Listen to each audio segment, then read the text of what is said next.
In 1988, America began a search for an honest vision of who we are as a people and of the problems we face as a nation.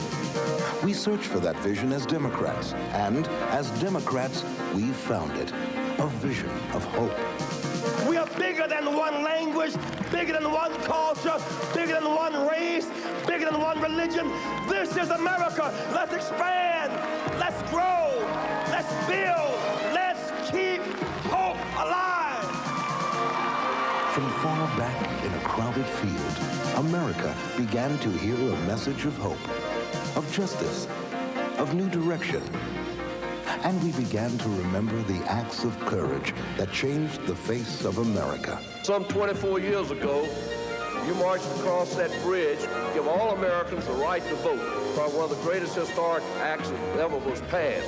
I know, Reverend Jackson, I was on the other side. So we're very happy to have you back in Selma. It's a great deal of pride to welcome you as a presidential candidate. We Democrats welcome Jesse Jackson and his message. We rediscovered the soul of the Democratic Party. And we learned that we can be a strong, productive nation with a vibrant, growing economy, and yet not lose our compassion or our sense of justice.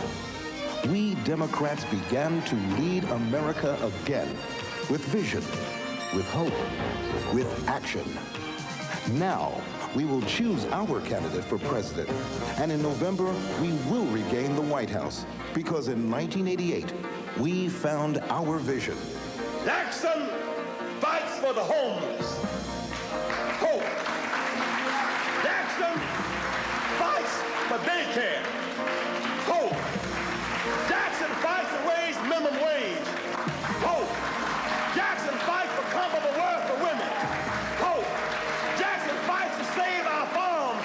Hope. He fights to end the flow of drugs. Hope. He fights to end the nuclear race. Hope. He fights to revive the people. Hope. We the people will win. Thank you very much. We the people will win. Hearing the chants of "Run, Jesse, Run" all across the country, Reverend Jesse Jackson Sr. garnered 3.5 million votes, many of those votes to cast for the very first time, thus changing the political landscape not once, but twice. He kept hope alive, and so did we. One of the things he always talked about was hands that pick cotton can now pick presidents. There had not been that many years ago that we as African Americans could even vote. And now not only did we have a right to vote, we also had the right to vote and pick a president of our choice. As Reverend Jackson went around the country mobilizing the thousands and thousands of people to register and to vote, there was a larger number of African American, Hispanic, and American Indian candidates elected to office than had ever been elected before, and more African American candidates than in the history of this country. Lord have mercy, we're moving on up now. We're moving on up. We're living proof in all the learn that we're two from the complexion, and we're a winner, and everybody knows it too. We just keep on pushing. During the 2020 Democratic National Convention experience, we invite you, our Rainbow Push Coalition family, to join the DNC Black Caucus on Sunday, August 16th, 2020 at 7 p.m. Eastern Time for our virtual community faith event. As a tribute will be paid to the life and work of the long-distance runner, our president and founder, the Reverend Jesse Jackson Sr., in addition to bringing you some of the world's most influential voices in faith and civic engagement. I'm more convinced than ever that we can win. We have fought up the rough side of the mountain. We can win.